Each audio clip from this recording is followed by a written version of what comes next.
na sababu kwa nini nilipangwa kwenye sekta ya kilimo, lakini jinsi kazi zilivyokwenda ikatokezea kwamba kilimo nikawa nakipa nafasi ndogo, nikajikuta na kuwa naandika habari za biashara na uchumi kwenye sekta ya uzalishaji, ICT, telecommunication, entertainment, mashindano ya urembo, michezo na mambo mbalimbali ya kibiashara. So kilimo kidogo nikawa nimekiweka pembeni, na wenzangu niliosoma nao wakawa wanashangaa, kwanza huyu mtu alisoma kilimo huko kwenye magazeti anatafuta nini? Sasa leo tunapozindua hii iko close to me, pamoja na kwamba tunafanya jitihada kama Mwananchi Communications, iko very close to my heart kwa sababu angalau narudisha ile service nyumbani kwenye sekta ya kilimo. Na nafurahi tumtambulisha Profesa Maulidi Mwatawala, ambaye huyu tumesoma naye, tumekuwa mameti kwenye mabweni, tumeanza maisha, na leo yeye amebaki kwenye kilimo. Mimi niko huku leo namleta kwenye kilimo, tunakutana katika staili tofauti. Sasa kilimo tunachotaka kufanya leo ni kile ambacho kinaenda kuunganisha sekta mbalimbali zinazohusika katika wadau mbalimbali wanaohusika katika uzalishaji wa kilimo, shughuli za kilimo. Miaka mitatu iliyopita tulifanya mkutano kupitia jukwaa la fikra. Mkutano ule uliangazia katika sekta ya kilimo. Alizungumzwa pale mazuri sana, kukiwa na wadau kutoka sekta ya binafsi, kutoka serikalini na kutoka katika wakulima mbalimbali. Wote hao makundi yote ndio yataja, wakiwa na shamba la mfano pale likionyeshwa na wale maafisa ugani, na wakulima wakauliza, mbegu yako hii sisi tunapoitumia inatuletea shida hii, pembejeo hii au pesticide hii tunavyoitumia hatujaelewa tunaitumia vizuri. Kwa kunakuwa na njia ya mawasiliano ya moja kwa moja ya matatizo ya wakulima wakiwa pale field, na wataalam na watoa huduma wakiwepo pale wakionyesha bidhaa mbalimbali, solution walizonazo na jinsi gani wanaweza kuwasaidia wakulima. Kwa hiyo kwa kushirikiana na wizara, kushirikiana na wadau mbalimbali, mojawapo akiwa Vodacom, ambao leo baadaye nisiwaibie mapema, niache uondo utakuja kule baadaye, lakini tunaishi ile collaboration kwamba peke yetu hatuwezi kufanya. Sisi we are expert wa kutengeneza content. Vodacom, they have avenue to reach people. So the partnership brings us together, create content, news they can use, news farmers can use through Vodacom ways of communicating, be it through smartphone or SMS, whatever, but to make sure that wakulima gets what they want to, information they want to use for their daily operation. Kwamba wanapataje fursa sasa ya kupata majawabu kwa haraka pale walipo, na wakapata taarifa za uhakika, na wao wakafanya maamuzi ambayo yanatija. Kwa hiyo niwakaribishe sana jioni ya leo. Baada ya hapa tutakuwa tukifanya hizi shughuli mikoani kulingana na taratibu tutakazopangiana na elekezwa na Wizara ya Kilimo. Kama tutasema tunaanza na pamba, tutakwenda labda mkoa wa Simiyu. Zao lolote tutakalosema sasa tunakwenda kufata hili, tutakwenda kwenye mkoa ambao unazalisha zaidi lile zao, na kushirikiana na wadau wetu mbalimbali, basi tutakwenda kutafuta suluhisho kwa wakulima wetu, na tutakachokuwa tukitengeneza kitarudi kwenye magazeti yetu, kitarudi kwenye social media zetu, kitarudi kwenye Mwananchi Digital, kitakwenda kwenye application ya mkulima ya Vodacom ambayo inapeleka zile taarifa. Kwa hiyo nimkaribishe ndugu yangu Sito kutoka Vodacom kwa ajili ya kuzungumza maneno machache, alafu naye atamkaribisha mwenyekiti. Asante sana. Makofi tafadhali. Mr. Thiso, karibu. Karibu.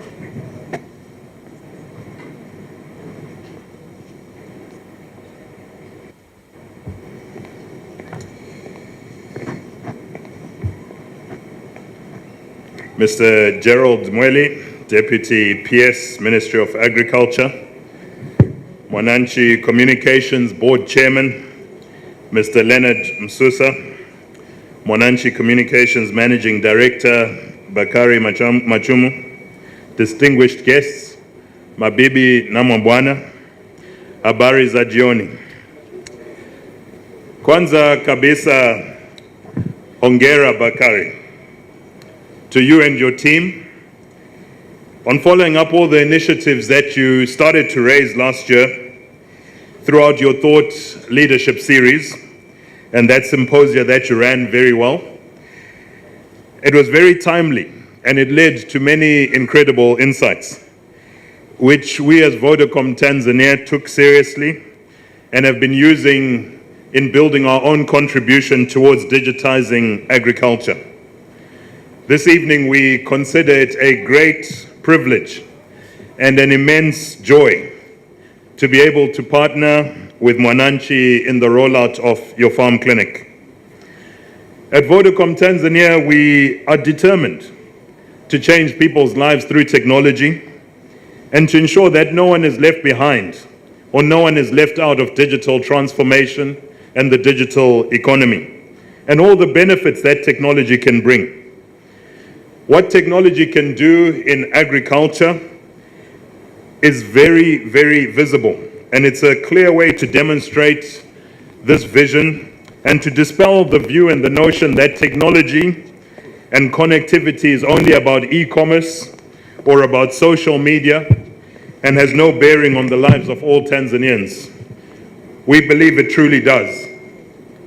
Vodacom is involved in agriculture because we understand its importance not only to the country's GDP and to food security, but also to the livelihoods of all the farmers and the families who depend on them.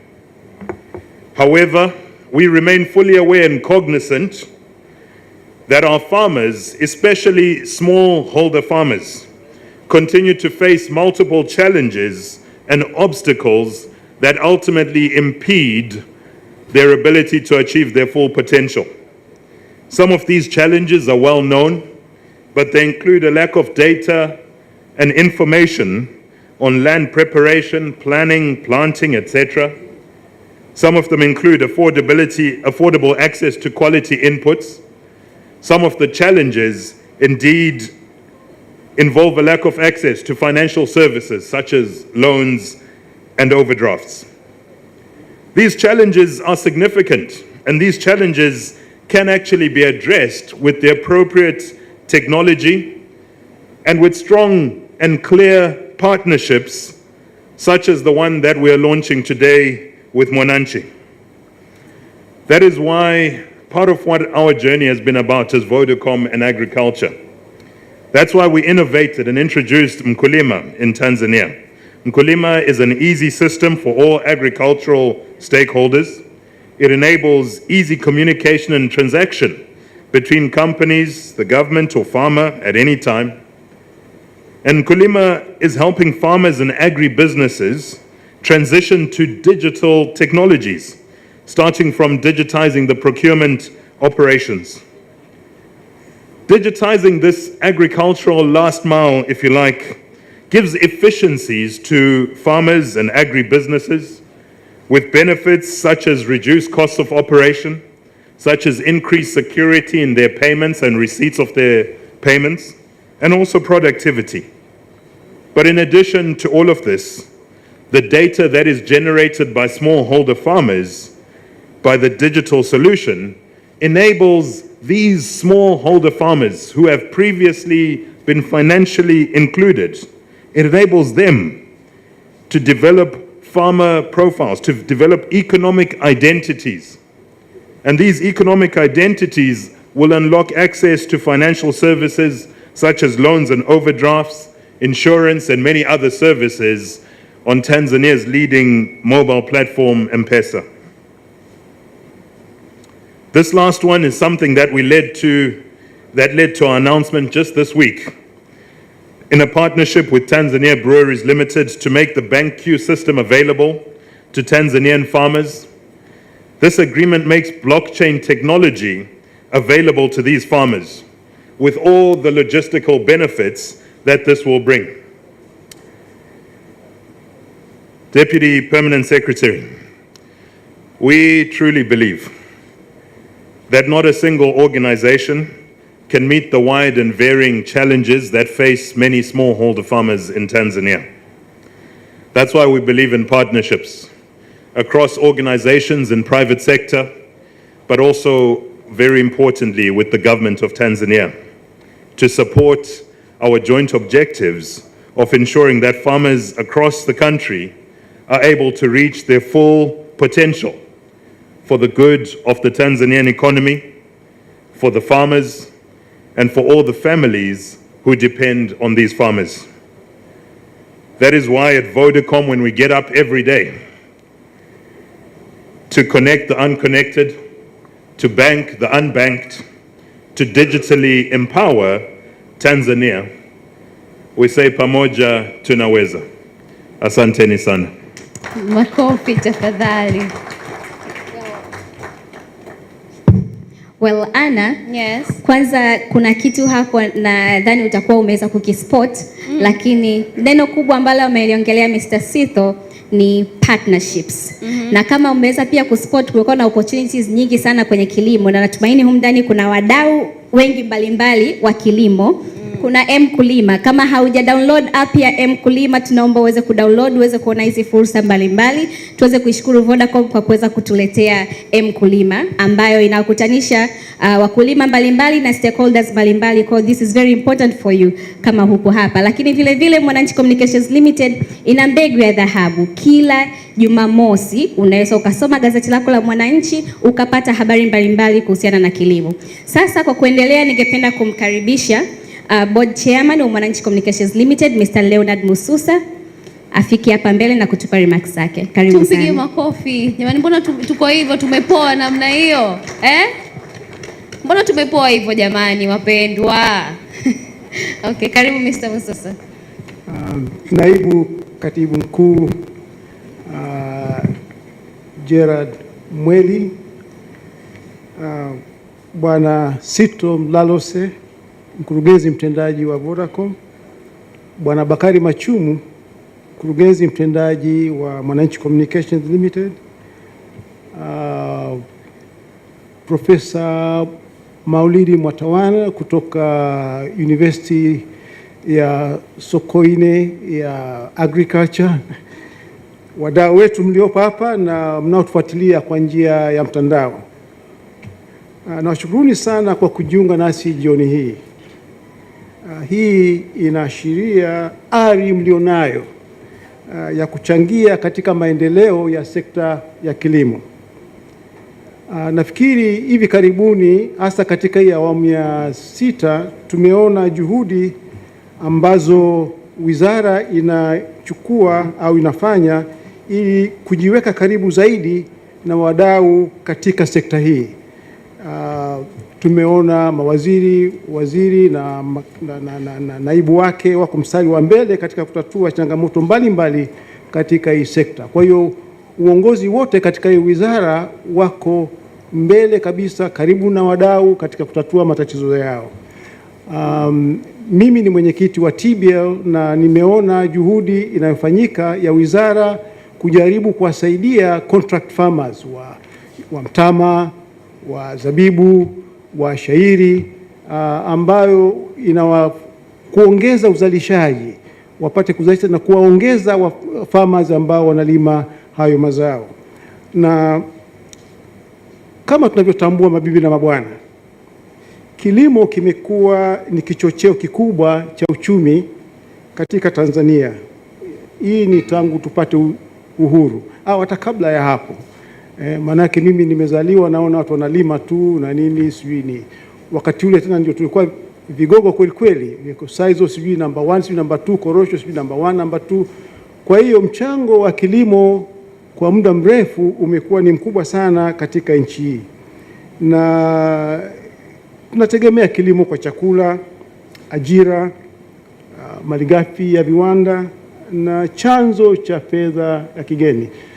Asilimia kubwa ya watu Tanzania hapa wanajihusisha na kilimo.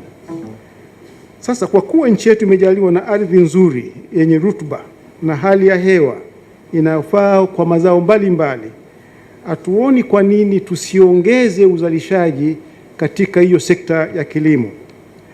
Lakini bila shaka mtakubaliana na mimi, nchi yetu ni sleeping giant. Kwa kweli ni sleeping giant. Kuna uzalishaji ambao bado ni duni, lakini tukifanya jitihada tunaweza kubadilisha hali hii. Ukichukulia kwa mfano chai, haingia akilini kuwa hapa jirani zetu wanawika duniani, sisi hatuko hata karibu. Ukichukulia ulimaji wa maua, mboga mboga, jirani zetu hapa wanawika, sisi wasiwasi. Hii ni kwa sababu gani? Ardhi tunayo kubwa zaidi kuliko wao, population tunayo kubwa kuliko wao. Sasa ni kitu gani wanachotushinda? Nafikiri tunavyokwenda kufanya sasa hivi ni muhimu, na kwa kutambua hiyo, kampuni ya Mwananchi kwa kushirikiana na Vodacom inaungana na Wizara ya Kilimo na wadau wengine kuzindua leo Farm Clinic. Farm Clinic inalenga kusaidia vipaumbele vya serikali kwenye sekta ya kilimo, vikiwemo utafiti na maendeleo, ufadhili wa kilimo, maendeleo ya kimiundombinu na vingine vingi, lengo likiwa ni kukuza mchango wa sekta hiyo iweze kukua, nafikiri kwa asilimia kama 10 hivi tukifika 2030. Kwa sasa hivi na sota kidogo, nafikiri tunaweza kuisukuma ikafika huko na mchango wake kuongezeka katika uchumi. Sasa wewe kama mdau wa sekta hii, ninakualika ujiunge nasi katika safari ya kunufaisha wakulima kupitia mfululizo wa matukio ya Farm Clinic hapa nchini. Atakuwa anatokea katika mikoa mbalimbali. Ninaomba nimalizie tu kwa kusema kilimo ni biashara ya uhakika na ya kudumu, na nafikiri tukiwawezesha watu wenye juhudi zao tutaona mabadiliko makubwa. Mara ya mwisho tumefanya semina katika jukwaa la fikra, kuna mama mmoja alijitokeza, niliguswa sana naye. Huyu mama alikuwa anaongelea jinsi alivyoanza kulima mpunga kwenye sehemu sijui zilikuwa ni kangapi, lakini kwa msaada wa USAID akaweza kuzalisha kutoka sehemu hiyo mara 5 ya vile alivyokuwa anazalisha mwanzoni. Yule mama akaongea pale, kidogo tushinde kumzuia kuongea, maana kajenga nyumba, kanunua gari, amesomesha watoto. Ile furaha yake nadhani ilikuwa infectious. Wote tulikuwa tunasema huyu mama katoka wapi, na kwa nini hawajajitokeza mama wengi kama hawa? Sasa sisi tunataka kufanya hivyo. Tunapozunguka hivyo, tunapoleta wadau wote pamoja, tuzalishe basi watu wengi kama hao, tushare hiyo knowledge, tuweze kuiweka Tanzania katika msimamo wa hali ya juu kwenye kilimo, tuwe number 1. Sio tunaangalia majirani hapa ambao wako nyuma katika mambo mengi na sisi, alafu wanatuzidi. Karibuni sana kwenye uzinduzi huu. Asanteni. Asante sana Mr. Mususa, asante sana Mr. Stetho, Mr. Bakari Machumu, na kuomba on the stage mwenyekiti Mr. Mususa, naomba nikurudishe hapa tafadhali. Pole.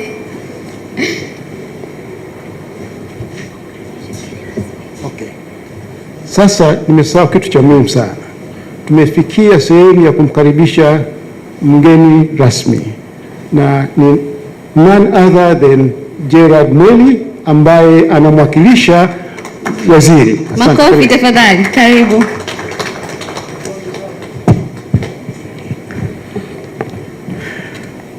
Jamhuri ya Muungano wa Tanzania. Kazi iendelee. Jamani, Yesu wa Tanzania. Si tuna kauli yetu sisi na salamu yetu. Ndio. Jamhuri ya Muungano wa Tanzania. Kazi iendelee.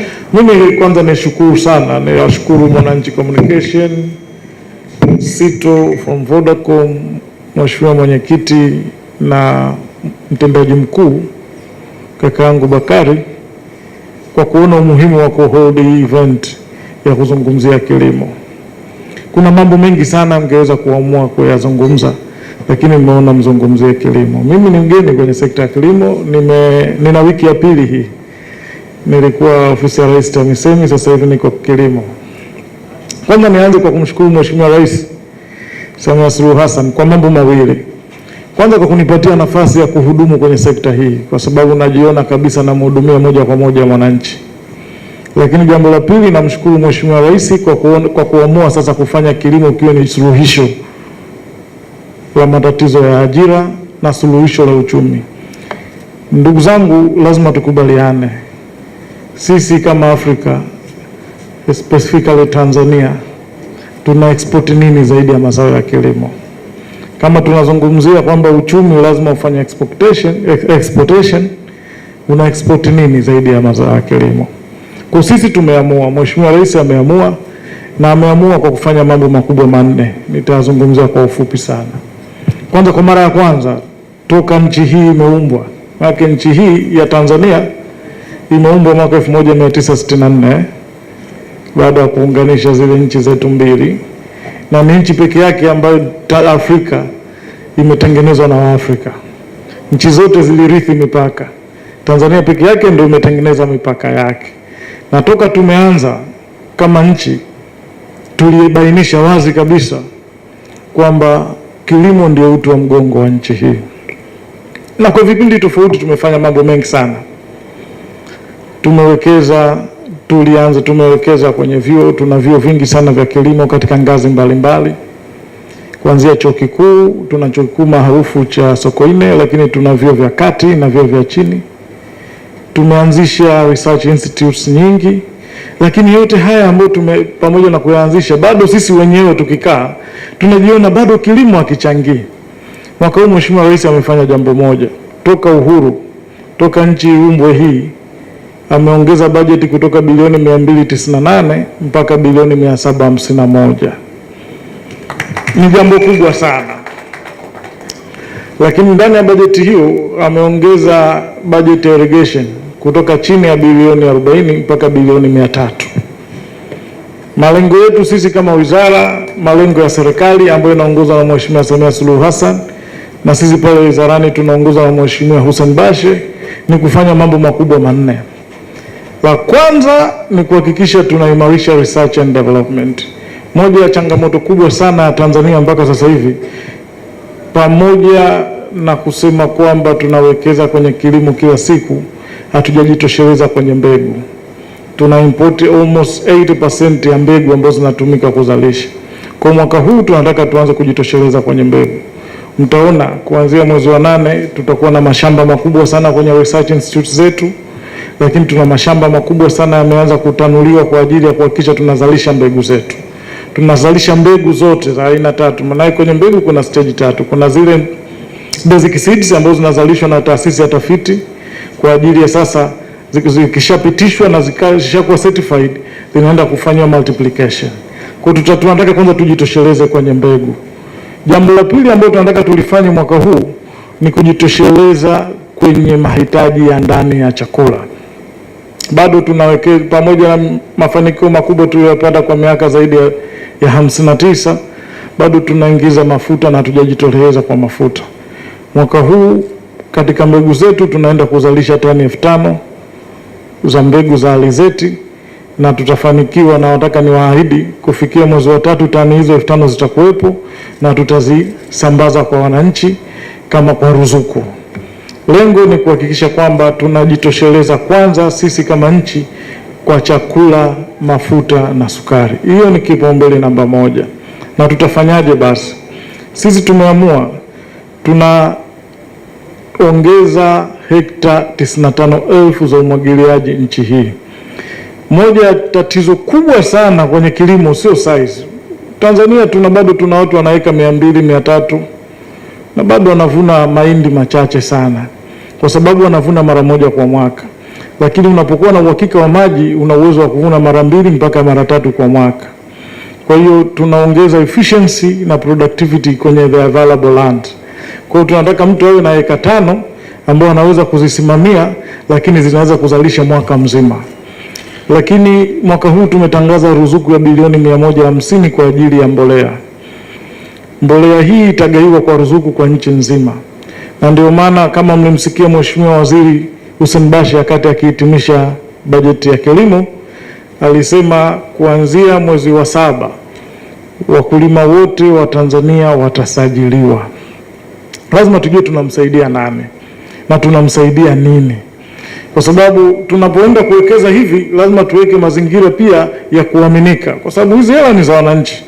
Lazima tuweke mazingira ya kuaminika, na mazingira ya kuaminika ni uwazi kwamba anayepewa hizo mbegu ni nani, anayepewa mbolea ni nani, na siku ya mwisho sasa sio sisi tu, hata taasisi nyingine zinaweza zikapanga mikakati ya kuwasaidia. Lakini jambo la tatu ambalo tunataka tulifanye mwaka huu, kuanzia mwaka huu tunaweka msingi, tunataka kilimo kiwe ni suluhisho la ajira za vijana nchi hii. Tunapotangaza siku ya kwanza, kwa sababu sio swala jipya, kila mtu ataguna hao. Nataka niwaambie tu, tayari Dodoma pale wiki iliyopita tumesekiwa hati kwa ajili ya heka 7,000 hekta ambazo zote hizi zinatengenezewa mifumo ya umwagiliaji, na tunaanza kufanya block farming. Yaani pale tunataka kuchukua vijana, tunawagea heka 5-5, tunakupa mbegu.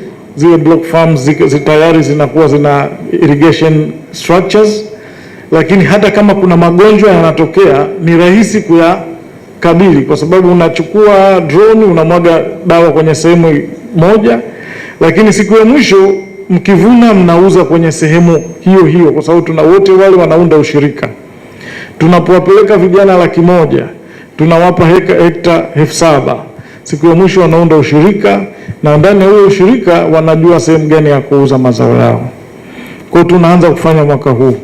Nataka niseme kabisa, serikali ya awamu ya 6 inataka kilimo ndiwe kiwe suluhisho la ajira za vijana. Na kuna lugha siku hizi inatumika, tunasema sisi pale wizarani tunasema tunataka tufanye kilimo kiwe sexy, yaani watu wavutiwe nacho. Yaani kilimo sasa hivi imeonekana ni kama watu ambacho ni kazi ya watu ambao wamekosa ajira. Lakini hata wewe mwenyewe ukienda nyumbani ukisema naenda kupanda matikiti, watu wanaanza kukuuliza hiyo matikiti ni ile ya kwamba unaingiza milioni 1 unapata 10. Tunapata hizo message. Lakini malengo yetu sisi ni kuhakikisha kwamba tunatengeneza kilimo, watu wanalima kwenye sehemu ndogo kwa tija, na wanalima throughout the year. Mambo hayo tu. Kwa hiyo tutakuwa nikisummarize, tutakuwa na hekta 5,000 za ziada mwaka huu kati ya sasa na mwezi wa 6 mwakani za umwagiliaji nchi nzima, na heka zote hizi zitalimwa kwa mfumo wa block farming, kwamba tutawagaia watu blocks chache kwa ajili ya kuweza kulima na kuzalisha. Lakini pia tunataka tuimarishe soko. Tunasikia sana watu wanasema kuna soko China, kuna soko India, kuna soko, lakini hilo soko liko wapi? Mbona mimi mahindi yangu yanauza? Mbona nalima nyanya zinauza nyumbani? Hiyo si matatizo ambayo tunaishi nayo hayo. Kwa hiyo sisi tunaanzisha sasa hivi, tuko kwenye hatua za mwisho kabisa kuanzisha pale kwetu, tunafungua dawati maalumu la masoko, na ukija Dodoma pale pembeni ya CBE tumewachukua watu wa Tantrade, tumewaweka pamoja na watu wa masoko. Nataka niwaambie tunafungua mikoa yote, tunaenda kufungua information center kwa ajili ya kutoa taarifa za kilimo, kwamba kuna gap, tumegundua kuna gap kati ya soko na mkulima, na taarifa zipo zinazunguka. Mkulima wengine wanalima, anaambiwa kuna soko la parachichi, lakini parachichi zile zina standards. Sio kila parachichi inauzwa nje.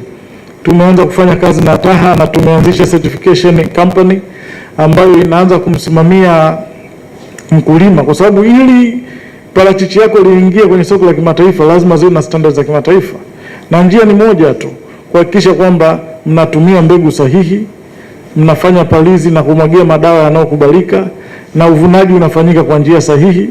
Lakini mwaka huu tathmini yetu iliyofanyika inaonyesha kwamba post harvest loss ni 30%. Yaani tunapovuna mazao ambayo yanapotea bila kufika sokoni, 30% yanapotea. Ina mazao gani hao ninazozungumzia? Ni zile nyanya zinazovunwa na zinauza bila kufika sokoni. Ni yale matunda yanayovunwa yanauza bila kufika sokoni. Tumeweka bajeti mwaka huu, tunaenda kujenga cold rooms 3 kwa ajili ya airport ya Dar es Salaam, Kilimanjaro na Iringa, ili tuhakikishe kwamba yale mazao ambayo ni perishable, hasa matunda, yanaweza kuhifadhiwa kabla ya kutumwa.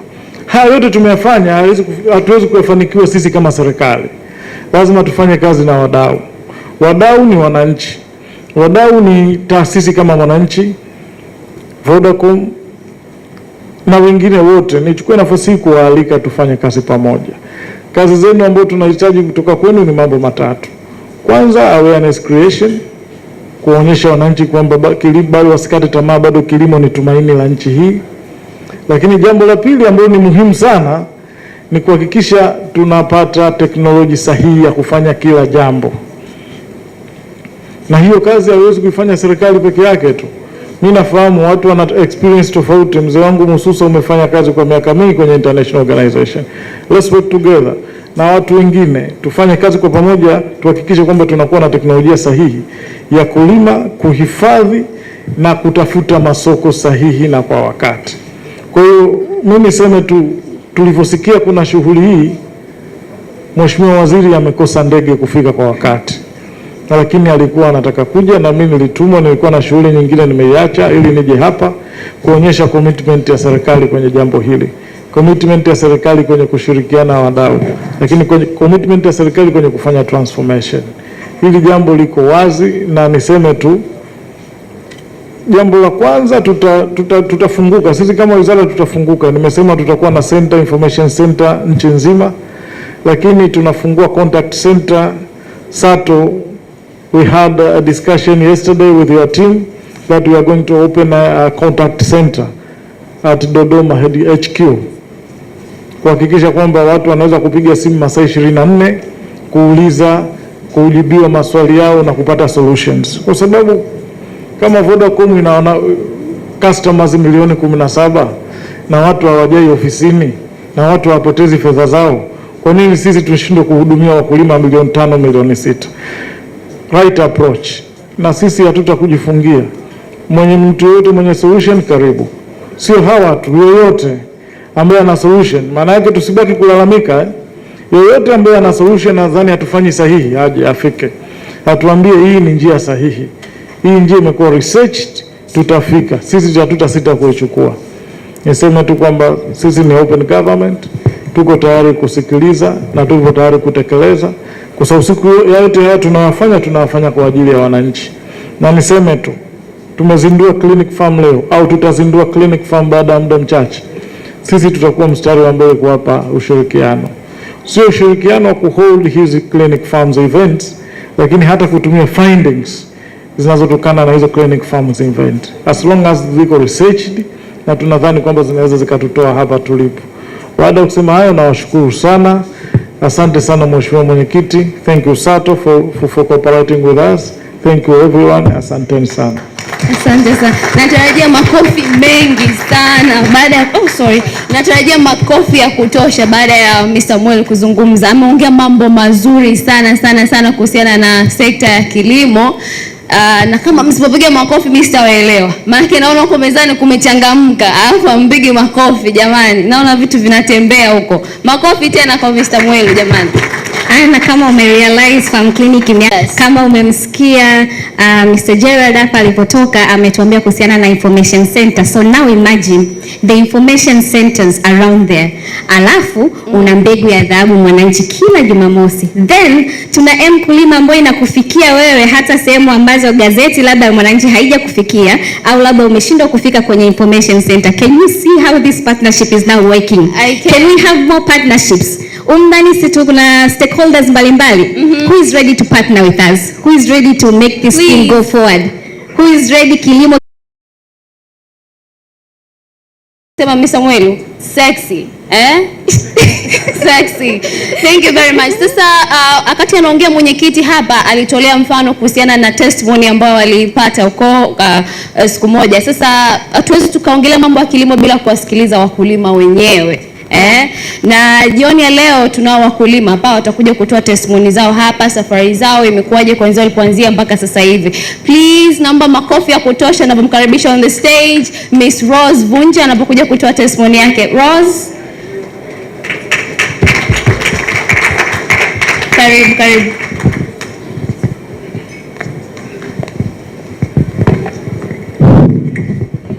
Good evening. Good evening. Allow me to say protocol observed and proceed. My name is Rose Funja. Wapo wachache wameniona jana kwenye nani zaidi.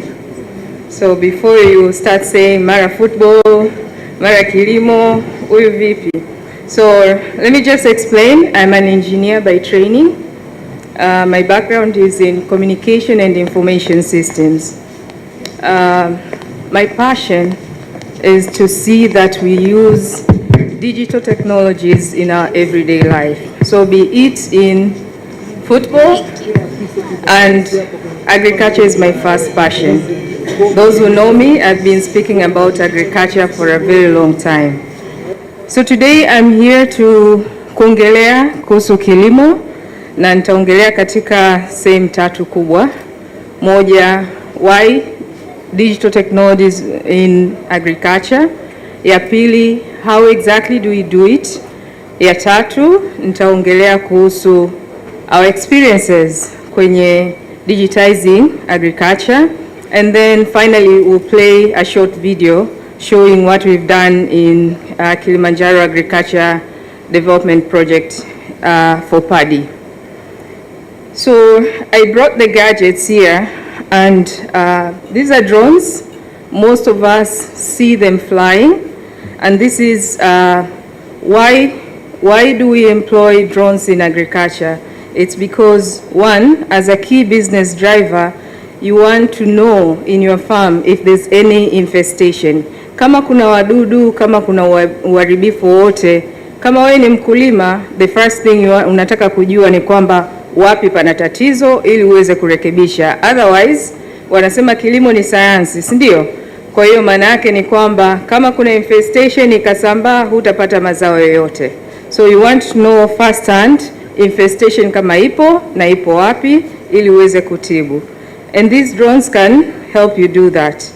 The second thing, kama unalima hata kama sio infestation, kwa mfano kwenye kilimo cha paddy ambapo ni mpunga, unataka kujua wapi pana maji, wapi hapana maji. So understanding what is the crop stress, inapata maji ya kutosha ama la, the drones can let you know about that. And then finally, kama umeona kwamba kuna tatizo, then you want to do something about it. Unataka kusolve tatizo. What do? Mostly wanapulizia sumu, si ndio? Pesticides. Unapuliziaje? You can also spray with a drone. That's one thing that we're also getting into, spraying. So that is why you would want to do that in terms of efficiency using the drones. And the next part that I'm moving to is how exactly do we do that? Because people are saying, oh, so you just take pictures. So what the drones do, it's basically collect data, zinakusanya takwimu. They have cameras, they have GPS that collects coordinates. So inakwambia sehemu hii picha ni ya namna hii, sehemu hii picha ni ya namna hii. So that's what we do. We go to the farm, we plan our flights, tunajua demarcations za farm, una plan, ukisha plan, then you go and fly. So it flies, it goes back and forth as it moves forwards, and you collect the data. So basically you get pictures. So here I have two drones. I have one which is a Mavic 2 Pro, which basically has what your eyes can see, the red, green, and blue cameras, which is what your eyes can decipher. When you go anywhere right now, you see me in those spectrum. But then I have the other one, which is also a mass spectral, the white one. The DJI, it has more spectrum in terms of cameras. So it has the red, green, and blue, but then it has red edge and infrared. And what that does is it tells you further. It collects additional information ambayo sasa utaweza kudecipher kujua plant health. Utaweza kudecipher kucollect knowledge ambayo unaweza ukatengenezea algorithm kuweza kujua kwamba kama hii picha inakuwa hivi, alafu kwenye ile plot wakapeleka mazao laboratory, wakacompare, wakasema this picture means kwamba zao liko stressed by this level. This picture means kwamba zao lina afya na linaweza lika produce by this level. So you create those algorithm, and then that's an intellectual property that you can actually use kwenye widespread. So hiyo ndo tunaita artificial intelligence, ndio ile intelligence ambayo unaitengeneza. So you could do that with that. So that's how we do it. We collect the data, we analyze the data, we understand exactly what is happening on the farm. The next stage is now to act. How do you act? It could be advising the farmer what to do.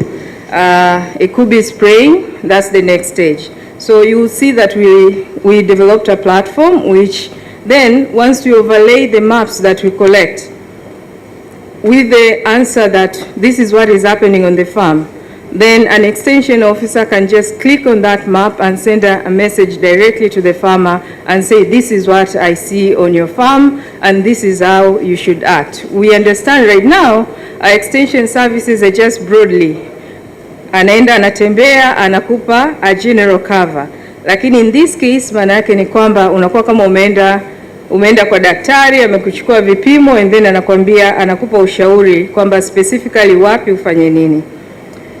So finally, our experiences. We've done work a while back, 2 or 3 years back. We've worked with a research institute in the US, which was working on pre-harvest loss.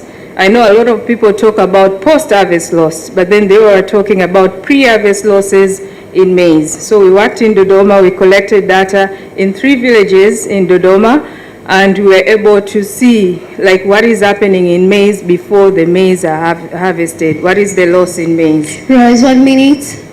Bakiza dakika moja tu. Yeah, I'm finishing up. And then, so we did that in maize, and then in paddy, we did that last year, where tulifanya kazi Kilimanjaro Agriculture Institute, tukafanya na extension offices, tukafanya na research institute, na wakulima kwenye kilimo cha mpunga, and you see that in the small video that we play. So with that, I would like to congratulate this initiative and say that I would really wish to be part of it. Thank you. If you can play the video shortly.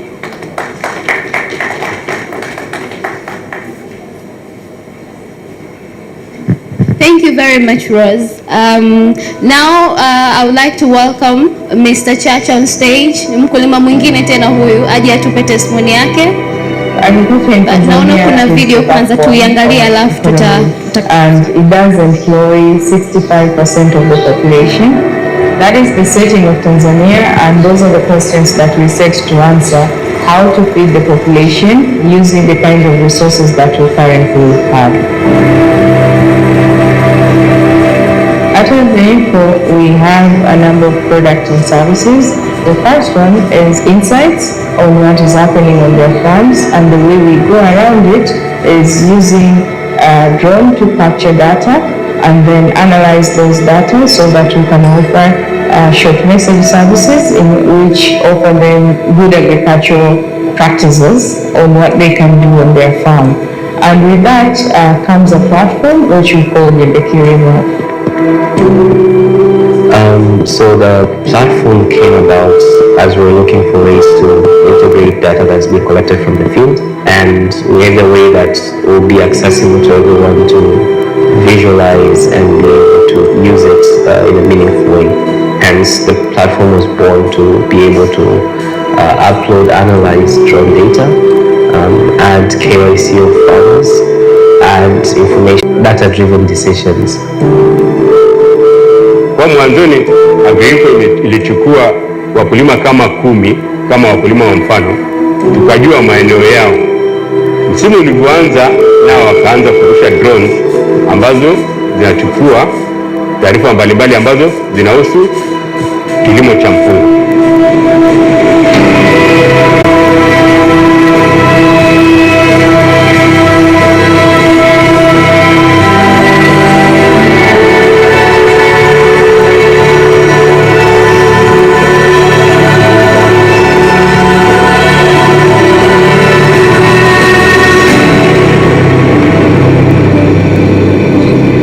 Kilimo jembe kwa kweli walitupa semina ya wataalamu na wakulima, kwa sababu teknolojia imebadilika. Kama wanavyotumia hizi drones na nini, akipita angani huko anaonyesha ni eneo lipi limelima, ni wapi pana ugonjwa, ni wapi pana changamoto. Tunayo majaribio yanayohusiana na mambo ya umwagiliaji, tunasema ni alternating wet and dry. Kwa hiyo kuna mashamba ambayo tunamwagilia kidogo sana na kuna mashamba ambayo tunamwagilia kama mkulima alivyozoea. Sasa ndege isiyo na rubani iliweza kugundua na kunionyesha kwamba kweli maeneo yale ambayo ni majaribio yanayonyweshwa kwa maji kidogo, ni kweli ilionyesha kwamba maji yalikuwa kidogo. Kwa hivyo inanionyesha kwamba huko mbeleni tutaweza kupata faida kubwa sana kutokana na teknolojia hii mpya. Tufikirie tu kwa hali ya kawaida. Bwana shamba ana uwezo wa kuzunguka mashamba labda 10 kwa siku, lakini hawezi kufanya hiyo kazi ambayo ni tarajiwa. Bwana shamba atapita barabarani kuangalia kwa mbali na hataweza kuona kitu kilichoko zaidi ya mita 4-5 kwa usahihi. Lakini kwa kutumia teknolojia mpya kuna uhakika wa kwamba eneo lote, na nina uhakika kwamba kazi ambayo inafanywa na bwana shamba kwa muda wa mwezi mzima una uwezo wa kuifanya kwa masaa mawili. Wakati wa mradi, kwa kweli shughuli zetu za kilimo zimekwenda vizuri sana, kwa sababu mradi uliotengenezwa kitaalamu vizuri sana. Uzalishaji ulikuwa ni mzuri na wa juu kiasi kwamba watu wengine waliacha kazi na kuja kufanya kazi za kilimo. So in terms of the future of Agriinfo, we see a number of possibilities. One, given the data that we do collect, we are able to add on around financial services to the farmers, so in terms of loans. Another potential one, in sugar, they have issues around yellow sugar aphids. With our mapping, we're able to identify where those pests are. But then we're also able, once we identify, we're able to advise on where they can actually do spraying and save costs for the farmers. Makofi mengi tafadhali. Daros, kama unaweza ukafika hapa mbele just for 1 minute uweze ukatuonyesha the technology that you've been using.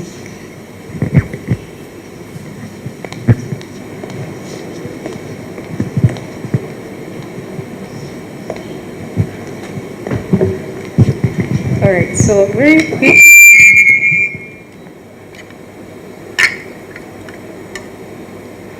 So just to demystify, so this is something that flies and it carries a payload.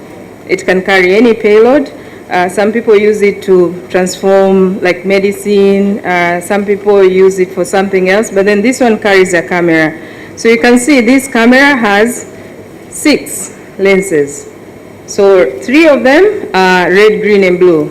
The rest are extra lenses that operate in a frequency that we cannot see in our eyes, but it can capture the data. So that's the essence of this, and that is different to this one, which basically it has just one camera that captures red, green, and blue. And that's the only thing. So this flies, as it flies, the camera, you can program it in a way that it points downwards, and as it flies, it captures the images, and those images, of course, inakuwa kama picha ya kawaida, picha, lakini zina overlap.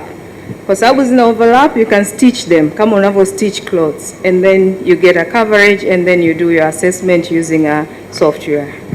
Asante sana Rose, makofi mengi sana kwake. Ningependa kumkaribisha Mr. Chacha, tuweza ukafika hapa mbele na kutupa testimony yako. Tafadhali, let's keep time. Habari za jioni. Mimi kwa majina naitwa Mr. Sadara Chacha, natokea mkoa wa Pwani, ni mkulima, nalima kilimo cha mpunga kwa njia ya umwagiliaji, na ninatoka kwenye chama cha ushirika cha wakulima wa umwagiliaji kwa majina naitwa Chauru. Ndugu zanguni, nimekuja hapa, watu wengi sana usani wa Tanzania tulio wengi tunajua kama kilimo ni mtu aliyeshindwa maisha na anakwenda kwenye kilimo. 80% ya Watanzania wetu hivyo, na hususan vijana. Lakini naomba niwahakikishie, kama alivyozungumza hapa naibu waziri wa kilimo, naibu katibu mkuu waziri wa kilimo amesema kilimo ni ajira. Sisi kama chama cha ushirika cha wakulima wa umwagiliaji Chauru, tuna ajira ambazo ni rasmi kupitia kilimo na ajira zisizo rasmi. Tumeajiri vijana takriban 13. Tuna wataalamu wa kilimo, tuna manager, tuna wahasibu, tumewaajiri kupitia kilimo, na ni kilimo cha wakulima wadogo. Lakini tuna ajira zisizo rasmi za vijana. Tuna takriban watu 800 wanapata ajira pale. Na haya tunayazungumza, inawezekana tukazungumza hapa kwa kutaka kujifurahisha ili watu wajue kama kinafanyika. Pwani sio mbali, ni kilomita 80. Niombe, hebu njoo muone haya tunayazungumza kweli yanawezekana. Na niwapongeze sana Mwananchi, kwa sababu kupitia kilimo, nini ni waandishi. Kuna mwandishi amesomeshwa kupitia kilimo cha pale Ruvu Chauru. Kuna mwandishi wa habari mmoja anaitwa Kibeti Mkoko, mama yake ni mkulima na akamsomesha kupitia shamba lile. Kwa hiyo kilimo, mbali ya uti wa mgongo, tajiri wa kwanza duniani ni mkulima. Sijui hapa ambao tumo ndani wangapi ni wakulima. Wakulima wenzangu wangapi? Nimeona wakulima wako wawili. Wale wengi hapa sio wakulima. Kwa dada yangu, umeshika maji nikupe kitu kimoja. Sambamba na mshahara unaopata, lakini ukiwekeza kwenye kilimo unauhakika wa chakula cha mwaka mzima, lakini unauhakika kujiongezea kipato. Na kuna msemo mmoja unasema kuna maisha baada ya kazi. Tumekuwa na watu wengi sana wanapostaafu, wanaporudi kijijini au wanaporudi maeneo mengine wanapata shida sana. Unamstaafu kachoka. Lakini wastaafu waliopo ndani ya chama cha ushirika cha wakulima wa umwagiliaji Ruvu Chauru, ukiambia huyu mtu amestaafu ana zaidi ya miaka 10, hauwezi kuamini. Unamwona bado ni kijana, kwa sababu kwanza ule muda wa kujishughulisha. Tuna mzee wangu alikuwa mkuu wa jeshi la magereza, anaitwa Mzee Mangala. Mzee Mangala ukikutana naye leo hauwezi kujua kama amestaafu miaka iliyopita, lakini ni mtu ambaye alijikita kwenye kilimo. Mimi Mheshimiwa Naibu Katibu Mkuu, labda niombe tu kitu kimoja. Niombe muwaunge mkono Mwananchi ili waweze kutufikia sisi wakulima. Na Bwana Bakari umesema mtaenda kwenye mikoa ambayo zao linalimwa kwa sana. Zao la mpunga kwa hapo kwetu Dar es Salaam linalimwa Pwani Ruvu. Ile shamba lilikuwa la nafu kwa zamani, lakini serikali waliwapa wakulima wadogo. Kwa hiyo mpunga hauliwi mwingi Pwani. Sasa msije mkalisha pua mkaacha mdomo. Hebu niombe sasa, kwanza hii farm clinic ianzie hapa Dar es Salaam. Maana Pwani ni Dar es Salaam. Mwanze kusupport. Lakini Mheshimiwa Naibu Katibu Mkuu, hata benki yetu ya kilimo unajua inafanya kazi lakini haijitangazi. Mfano leo sisi kama wanachama au wakulima wa mpunga wa Ruvu, mfuko wa mbolea leo tunanunua kwa shilingi 135,000. Bila kuwa na benki ya kilimo kutusapoti, wakulima tusingeweza kuvuna. Na kabla ya hapo tulikuwa tunavuna tani 4.5, lakini sasa hivi tunavuna tani 7 mpaka tani 8 kwa hekta, kutokana tunapata pembejeo za kilimo. Kwa niombe tu na Mwananchi Bakari, mshirikiane hivi na benki ya kilimo na wewe muitangaze. Kuna wananchi wengi sana ambao wewe sasa hivi wameamka kwenye kilimo, uso ni vijana, lakini hawajui sehemu gani wanaweza wakapata mtaji wakaweza kulima. Kwa hiyo mkipa sauti sana ikafikia wengi. Kwa hiyo mkishirikiana mkaitangaza, mkawaeleza wananchi ni sehemu gani ambayo inaweza ikafika. Lakini dada yangu umeonyesha teknolojia hapa nzuri sana. Umepeleka mbali, lakini kumbe teknolojia hiyo unaweza kuileta hapa hapa kwetu. Sasa mkoa wa Pwani una mabonde mengi sana ya kilimo. Kuna kati ya Rufiji au Mkuranga au Kisarawe, kuna watu serikali imewajengea skimu ya umwagiliaji, lakini wanashindwa kuitumia skimu. Wanataka hata pampu ya mafuta serikali wanunulie mafuta waende wakapampu. Lakini kumbe tunaweza kutoa hamasa watu wakaenda. Unaweza kupeleka teknolojia yako pale, watu wakaona kumbe haina haja ya kutumia maji mengi sana kumwagilia, yale maji machache tukaweza kuwa na kilimo cha kutosha, lakini vijana wengi sana wakaweza kujikita kwenye kilimo. Kwa mimi niwaombe sana tena sana Mheshimiwa Naibu Katibu Mkuu, hivyo naomba tumpongeze Mheshimiwa Rais kuweka fedha kwenye Wizara ya Kilimo.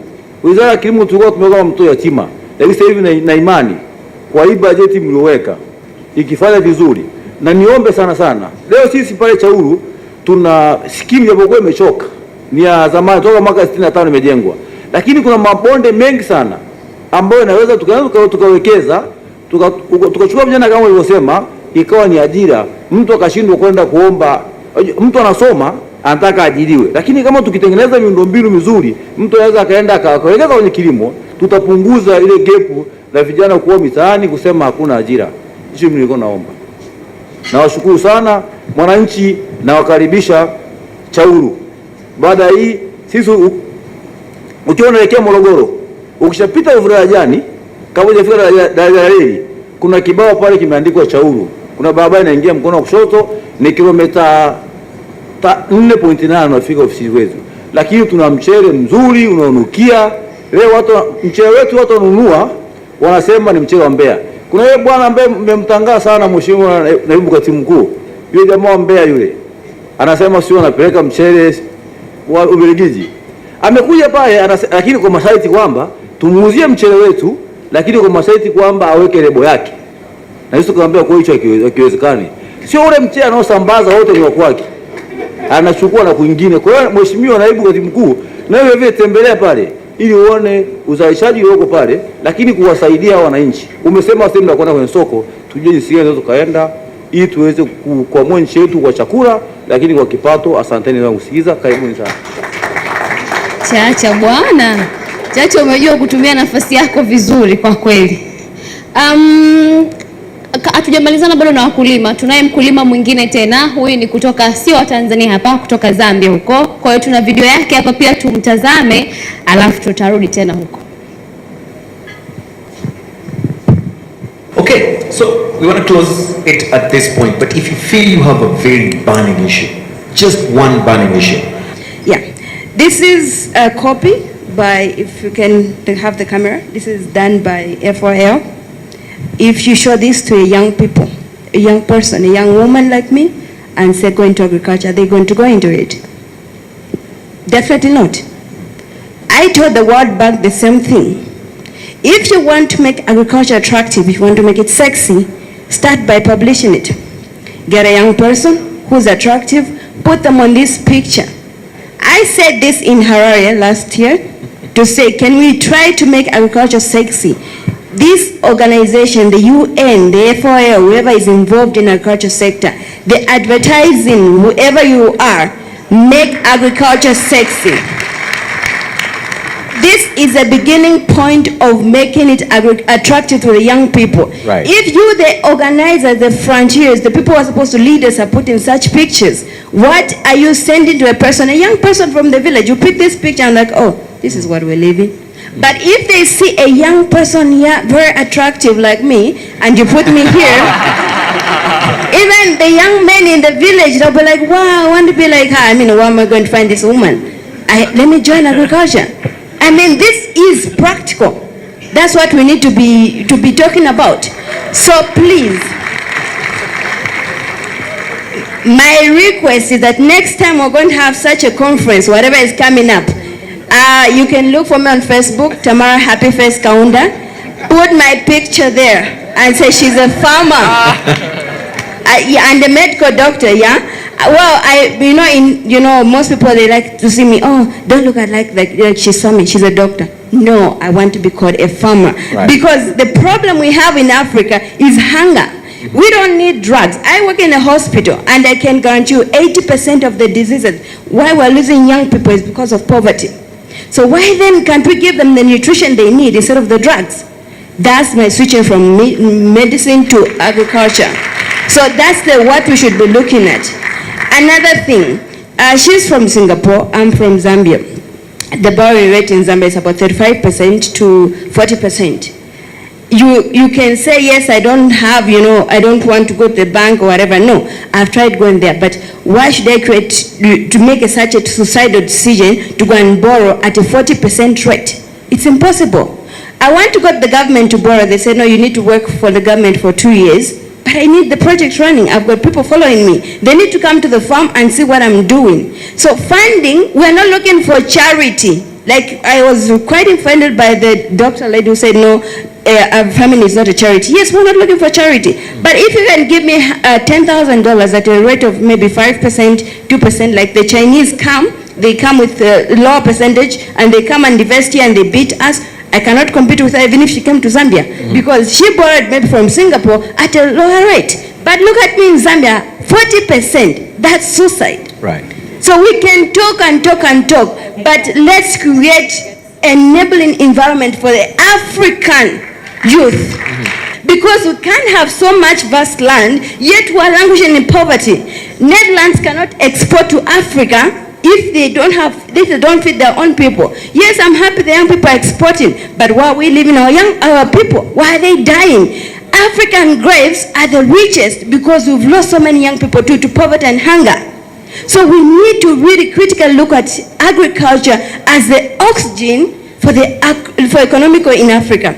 It should not be a backbone. I can break my backbone today and I can live on, but if I don't have oxygen, I can't live on. So agriculture should be the oxygen of the economy in Africa. Thank you. What a way to actually powerfully finish this conversation. One, make agriculture sexy in order to attract young people into it. And number two, start seeing agriculture as the oxygen of our economies and not just the backbone of our economies. From our teams right here, we want to say thank you for watching this CNBC Africa special.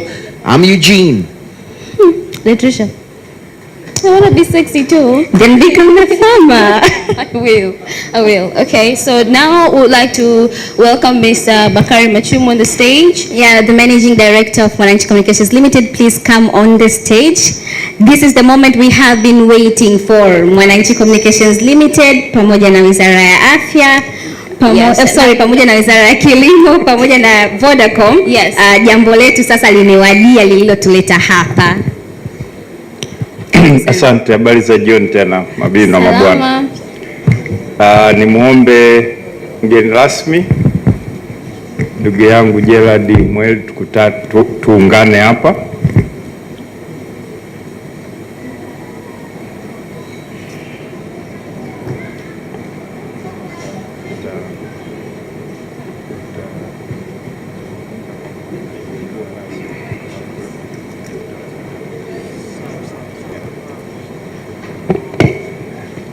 Mgeni wetu rasmi sasa anaenda kutuzindulia farm clinic. Asante sana ndugu yangu Bakari. Kwa niaba ya Waziri wa Kilimo Mheshimiwa Hussein Bashe, naomba nichukue nafasi hii kusema farm clinic imezinduliwa rasmi.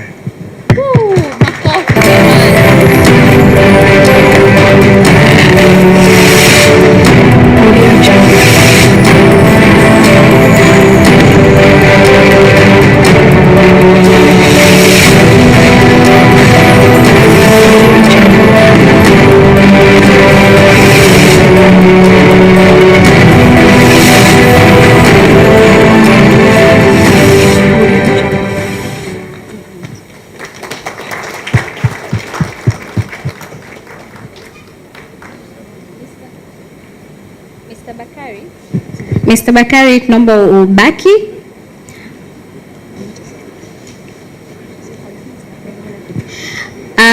Hapa mbele ningependa pia kumkaribisha Managing Director wa Vodacom, Mr. Sitho.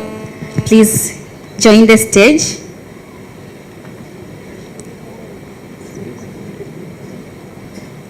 Sasa Vodacom na Mwananchi kwa sababu ina jambo lao, tunaomba jambo lenu sasa mlifanye.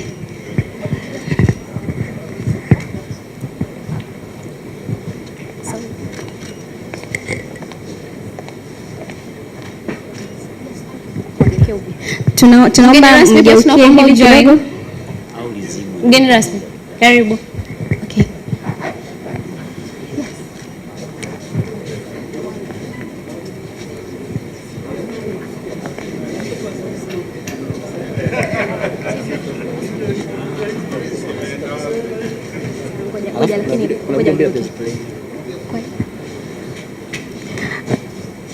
Mnaweza pia mkageuka upande wangu kidogo kwa ajili ya mwanga hapo tupate picha nzuri zaidi. Yeah, please look at my side. Look at my side. Mwambie control zile background zile.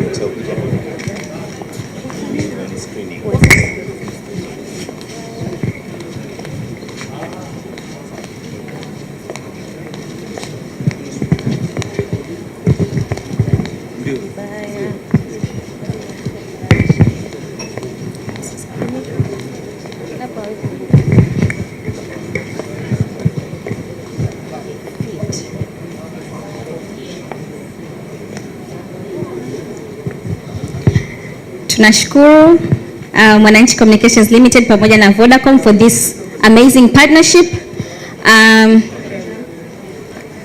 Ningeomba Mr. Sitho uweze can you please give us a short word on this partnership?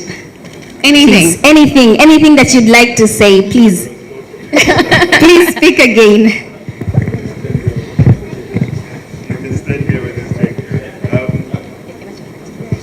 Okay, there we go. I don't think I've got more to say. I think I've been really clear. From Vodacom, there's nothing we believe that we achieve alone. And we truly believe in partnership. We really do. And this is the step towards what we believe will enrich many farmers' lives. We believe it will drastically change the course of many farmers' economic activity. We believe that as we do that and as they get the information that they don't have access to, information that will enrich their farming activities, they'll become more productive. We also believe that as they access various technology platforms from Vodacom, particularly Mkulima, they'll be set up to be able to become financially included. And you heard from the lady the high interest rates that they are subjected to are just not feasible. It's not right, and they don't need to experience that because they can experience far better through Mkulima and through M-Pesa. Asanteni sana. Thank you very much, Mr. Sitho.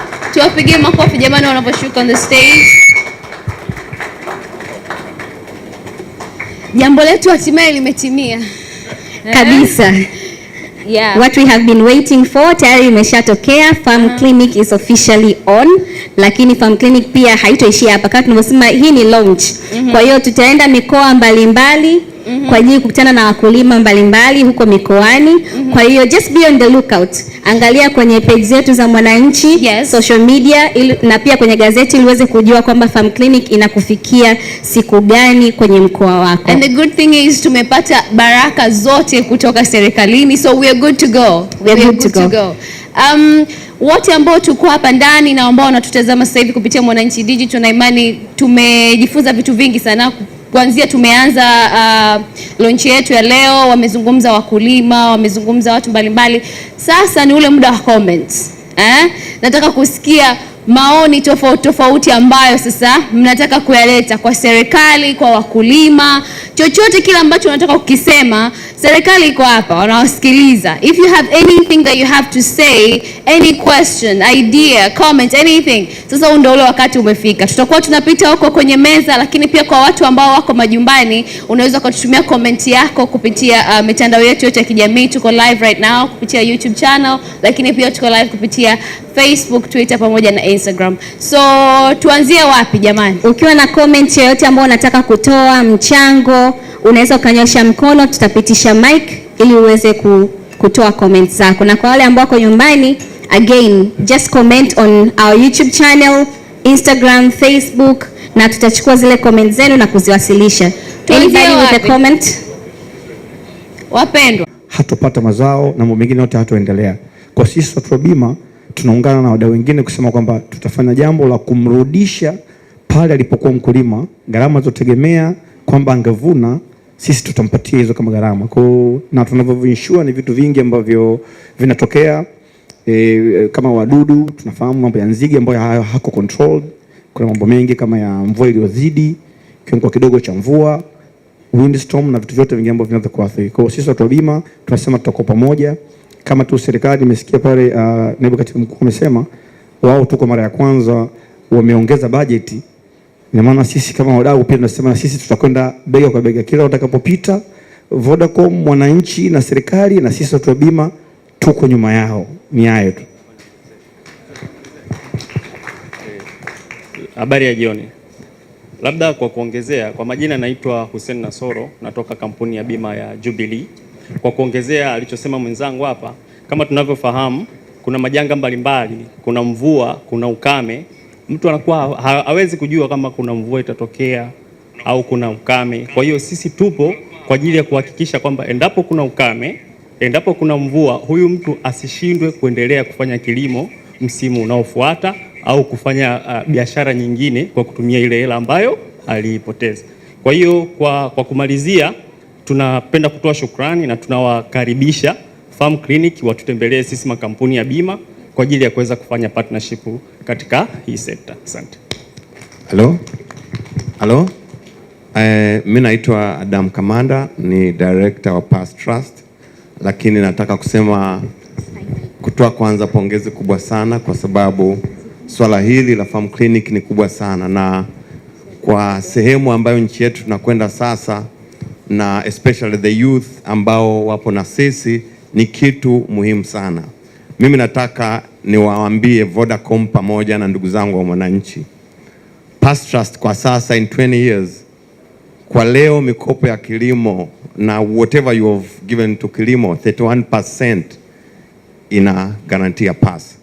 Sasa nataka niseme hiyo Farm Clinic mnafanya, we have a big data of farmers come to us, lakini sisi tutatoa guarantee paka 80% digital guarantee kwetu digitally ili mumfikie mkulima mdogo. Tupo Past Trust, tutafanya hilo.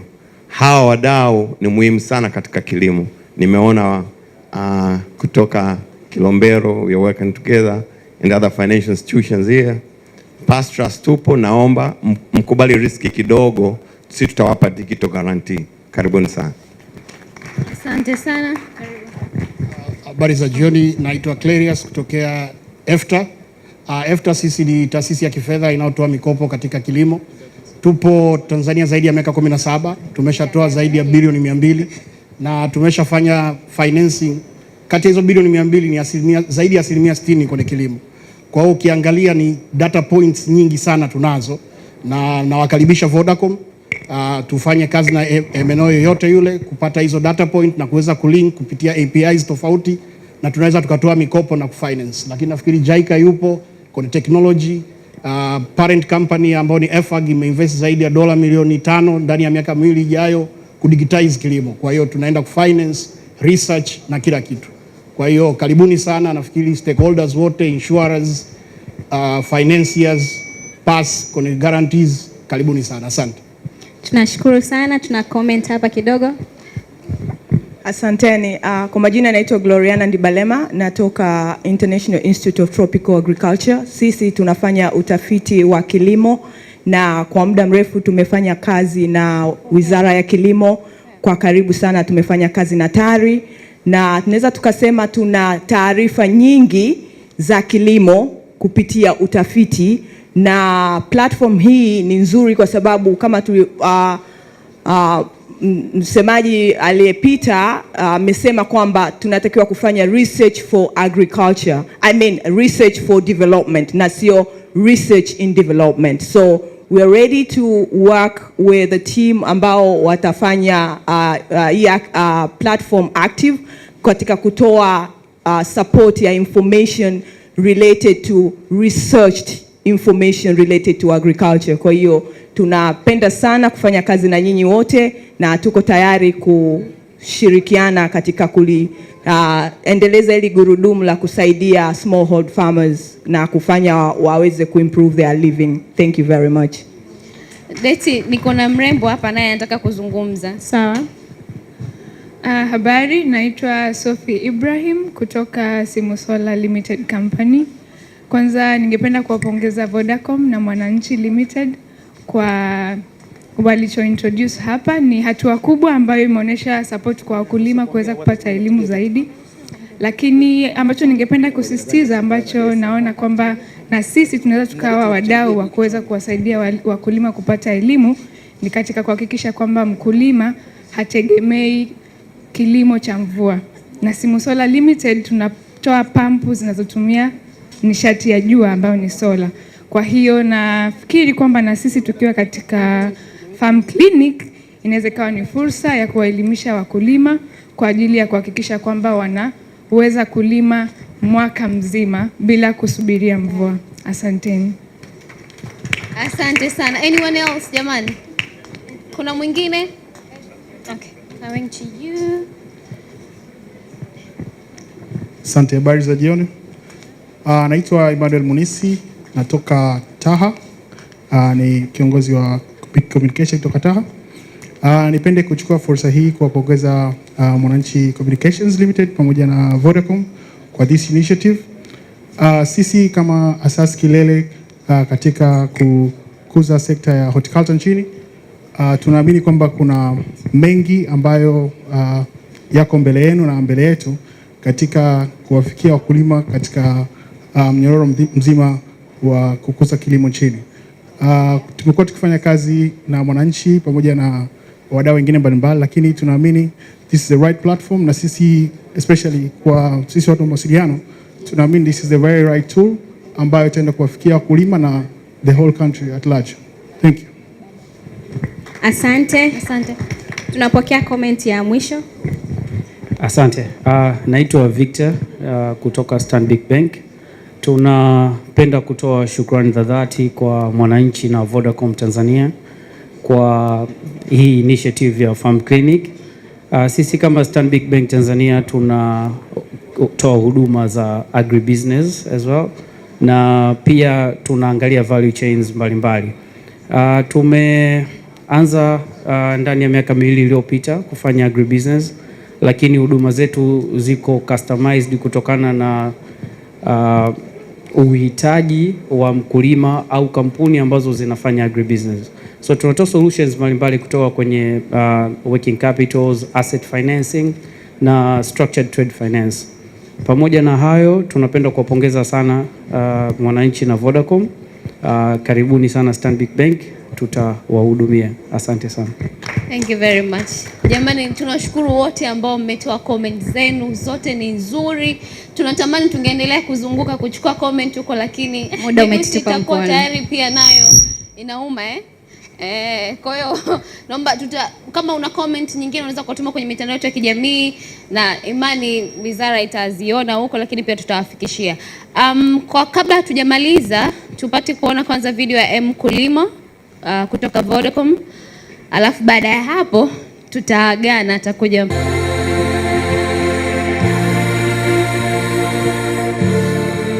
Mkoa wetu una vitu vingi ambavyo vinaweza vikawa ni access kwa Watanzania kuja kuwekeza. Tumeona wenzetu wa Vodacom wamefikia wakulima wengi. Ninaamini kwamba kwenye miaka mitatu matarajio ya mkoa wa Simiyu kuona wakulima wote wamedigitalize kilimo kikiwa kwenye kiganja chao, itakuwa ni jambo ambalo tumefanikiwa kwa kiwango kikubwa. kulipwa hela kwenye simu imesaidia kwanza ule upotevu, kule kuibiwa, na pale utauza pamba yako, hela utaingiziwa kwenye simu yako. Hakuna mtu atakayekutolea simu halafu akatoa hela. Ukiangalia huko nyuma, miaka ya nyuma, fedha tunachukua mjini. Kwa lazima tuende Mwanza, tunachukua zile fedha, nikumbuka ni kilomita zaidi ya 120 kutokea Mwanza, tunasafiri na zile hela nyingi. Kwa riski yake ilikuwa ni kubwa. Lakini tuna njia tunayoitumia ya tuna kodi ndege, tuna uwanja wetu wa ndege hapa, lakini gharama ya kukodi ndege ni kubwa. Kwa huu mfumo tunaushukuru umekuja kutoa hizo riski pamoja na gharama nyingine ambazo zilikuwa sio za lazima. Swala likubwa sana ambalo tunaliona la haraka ni kwamba mkulima anapouza mazao yake angependa alipwe haraka. Serikali ilisema wakulima walipwe cashless. Makampuni kama Alliance General na kadhalika ambao tumefanya nao kazi kwa karibu sana wameweza kuwalipa wakulima sasa kwenye simu zao. Zaidi ya shilingi bilioni 3 zimeshalipwa kwa wakulima kwenye simu zao, na wakulima wameweza kuzitoa kwenye mawakala wetu ambao wameenea mkoa mzima. Mkulima, kilimo cha kisasa. Kilimo cha kisasa. Mkulima, kilimo cha kisasa. Makofi mengi sana kwa Vodacom na Mkulima. That was so wonderful. Nipende kumkaribisha mgeni wetu rasmi wa leo, Mr. Gerard, kama anaweza akaja mbele na kutupa some remarks. Karibu sana.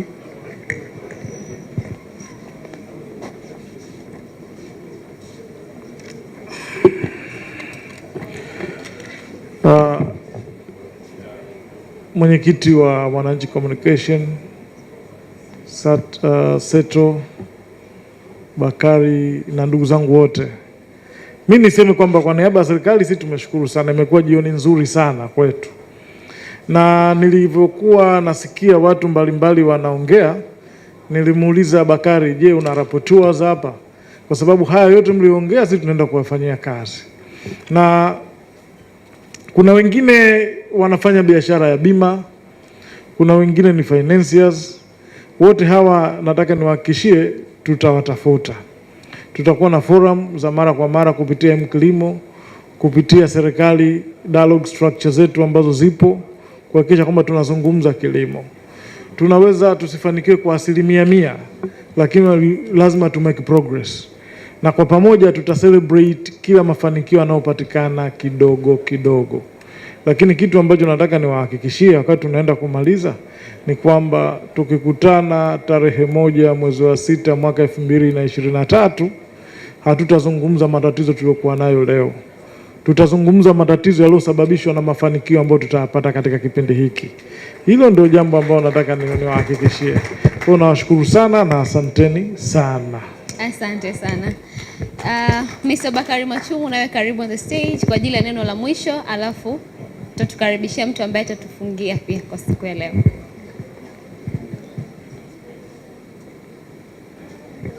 Asante sana mgeni rasmi, ndugu yangu Gerard, wageni wetu wote.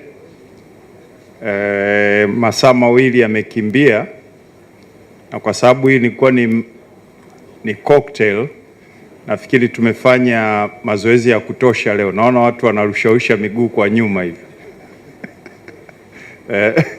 Kwa hiyo tunaelekea mwisho, na omba nimkaribishe atakaye kuja kutupa maneno ya mwisho ya kutuaga, ambayo pia ni mabadiliko ya sisi kama kampuni ya Mwananchi Communications, chombo cha habari, kutambua kwamba nyakati zimebadilika. Kwa hiyo na sisi tunatakiwa tuwe na mifumo na miundo inayokwenda kwenye vitu beyond news, beyond taarifa za kawaida. We transformed from being a news company into being a content company. Ndio sababu mnaona tunaingia kwenye kutoa taarifa za kilimo kuungana na Vodacom. Na ili tuweze kufanya hayo, lazima muundo wetu ubadilike. Kwa hiyo tumekuwa na nafasi mpya ya mtu anaitwa Corporate Affairs and Marketing Manager. na ana siku 2 hivi toka ameripoti. Kwa hiyo naomba nimlete kwenu. Huyu ndo atakuwa kiungo zaidi kwenu na sisi katika wadau wote waliozungumza. Huyu atagonga hodi sana kwenu, atakuja kuwashirikisha ili kuyajenga. Kwa hiyo nimkaribishe Vivian Tem, Corporate Affairs and Marketing Manager, aweze kuzungumza na kutuaga.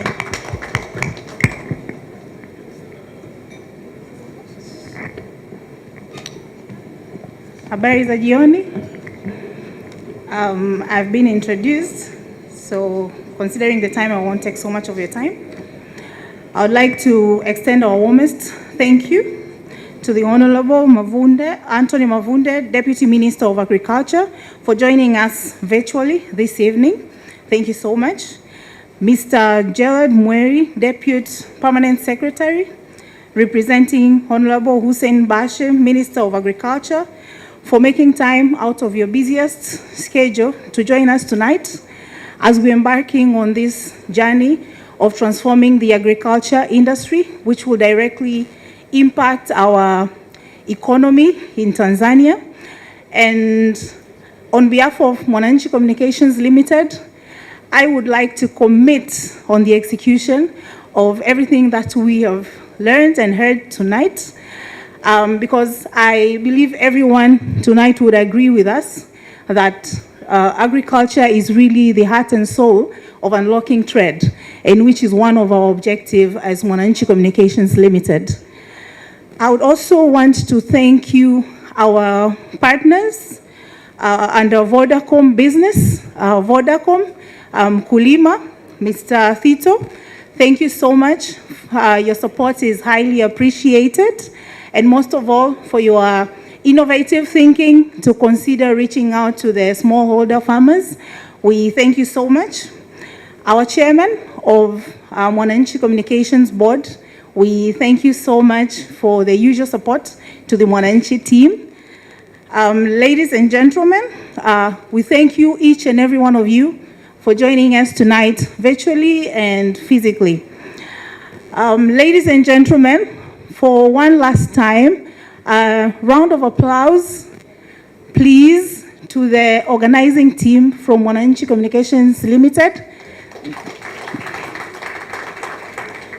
which was led by Mr. Kenneth Mugabe for organizing such a wonderful and successful event.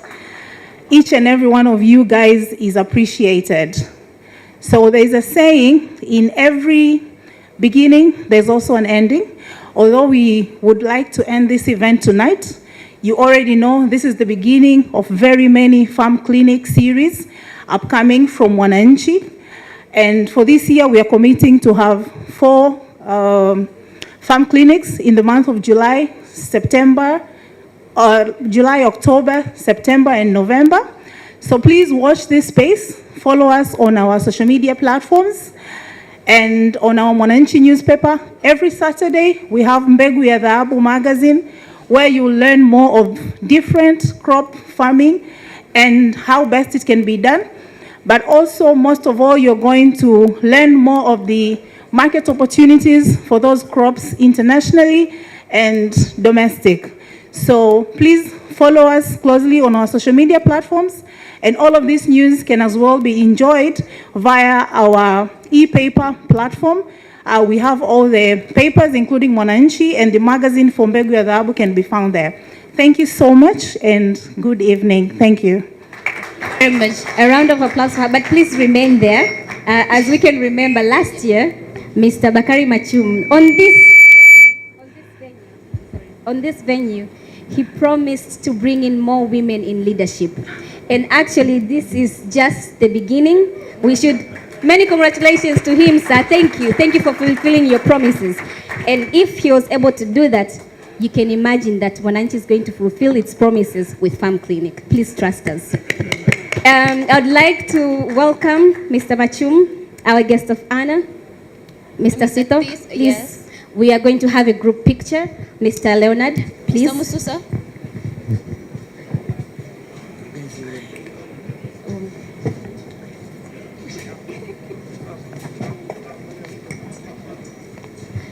Photographers, please, can we have pictures?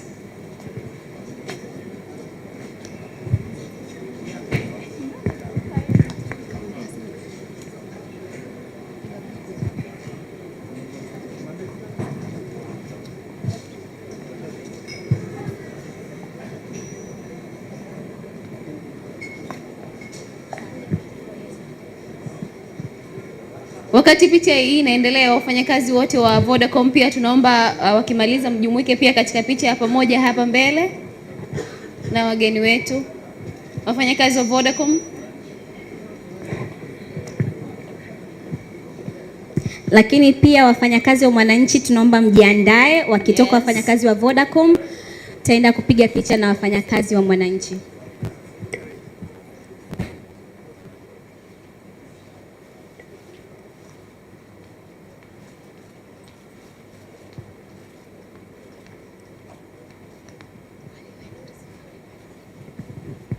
Sioni smiles jamani. Wafanyakazi wa Mwananchi tuomba msogee mbele. Mwananchi tafadhali. Mwananchi. Ana, usisahau kwamba hata wewe ni Mwananchi. I know, now ni kama an example.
Kana nafasi ka upendeleo.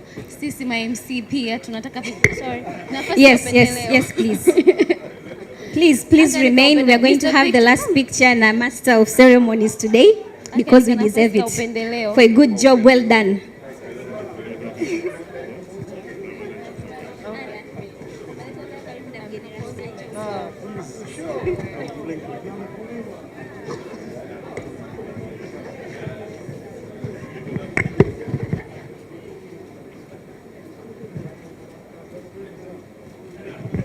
Asante sana. Tupende kuwashukuru washirika wetu Vodacom, Wizara ya Kilimo, lakini vile vile tuwashukuru watu wote ambao mmekuwa mkitufuatilia, mkitokea nyumbani kupitia YouTube channel zetu, lakini na mitandao yetu ya kijamii. Tunawashukuru wote pia mlioweza kufika hapa Serena kwa ajili ya kushiriki na sisi katika launch ya Farm Clinic, na muendelee kutufuatilia zaidi. Mimi ni Detrisha Pamba. Mimi naitwa Anna Potnes. Muwe na usiku mwema. Asanteni sana kuwa na nyie jioni ya leo. Muwe na usiku mwema. Employment, raw material for industries, and the source of foreign exchange earnings. Since Tanzania is endowed with fertile agricultural land as well as a diversity of climatic and geographical zones, farmers are able to engage